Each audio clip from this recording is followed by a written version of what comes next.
Dongeng Bahasa Indonesia. Laut Asin. Pada suatu ketika, hiduplah dua bersaudara di sebuah desa.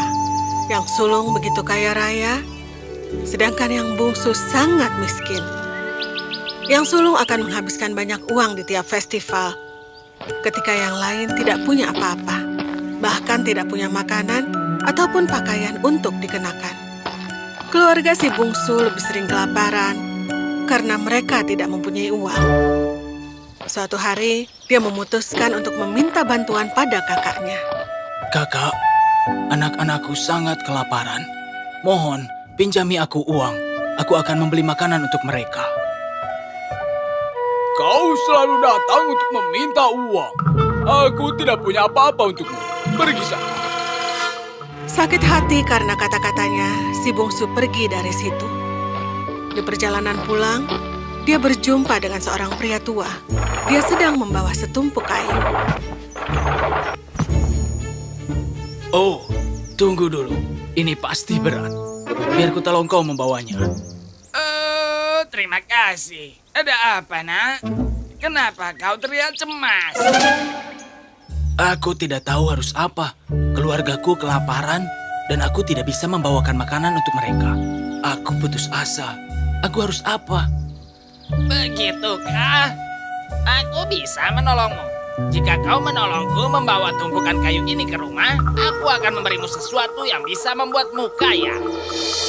Baiklah. Dia membawakan tumpukan kayu itu dan mengikuti pria tua itu ke rumahnya. Terima kasih, nak. Kau bisa simpan di sini. Semoga Tuhan memberkatimu dan membuatmu kaya. Pria tua itu memberikan sebuah roti manis dan berkata, Ambil ini dan bawa ke hutan. Saat kau sedang berjalan, kau akan menemukan 3 pohon plum. Ada bukit di balik pohon itu. Jika kau lihat lebih dekat, kau akan lihat gubuk kecil. Masuklah ke gubuk itu, 3 kurcaci tinggal di sana. Mereka suka dengan roti manis. Mereka pasti akan membeli roti ini darimu. Berikan pada mereka, tapi jangan meminta uang sebagai gantinya. Tapi, mintalah penggiling yang terbuat dari batu. Mengikuti instruksi pria tua itu, dia pergi ke hutan. Setelah melewati beberapa pohon, dia tiba di satu pohon. Saat dia melihat lebih dekat, dia sadar ada 3 pohon plum berjajar di sana. Saat dia berjalan menuju pohon itu, dia melihat tepat di belakangnya ada sebuah gubuk kecil. Saat dia memasuki gubuk, para kurcaci mulai berteriak padanya. Siapa kau? Dan bagaimana kau bisa masuk? Aku... Dia pasti pencuri. Apa yang akan kau curi? Apa? Aku bukan pencuri. Aku... Pada saat itu, para kurcaci melihat roti manis di tangannya. Dengan segera, kemarahan mereka hilang. Salah satunya berkata, Kami menginginkan roti manis itu. Kau boleh ambil apapun sebagai gantinya. Baiklah. Aku akan berikan ini padamu, tapi kau harus memberikan penggiling yang terbuat dari batu sebagai gantinya. Kami setuju. Tapi ingat, ini bukan penggiling yang biasa. Saat kau menggiling, ini akan mengabulkan segala keinginanmu.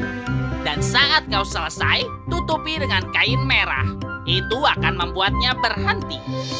dia mengambil penggiling itu dari kurcaci dan kembali pulang. Saat dia tiba di rumah, dia melihat istri dan anaknya sedang kelaparan.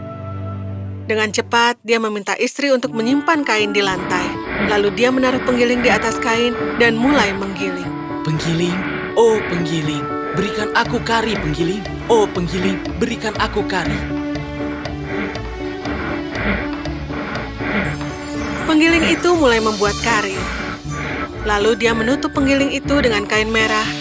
Dan penggiling itu berhenti membuat kari seketika. Dia mengambil kain itu dan mulai menggiling lagi. Penggiling, oh penggiling, berikan aku nasi penggiling. Oh penggiling, berikan aku nasi. Dengan cepat, penggiling itu menghasilkan setumpuk nasi. Semuanya makan dengan lahap. Setiap hari si bungsu meminta penggiling untuk menghasilkan banyak hal.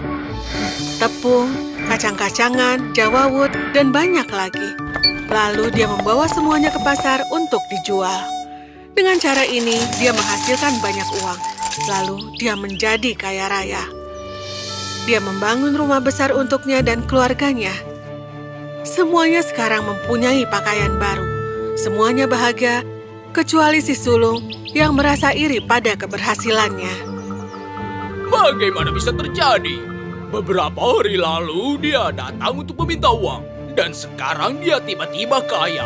Ada yang salah di sini. Si sulung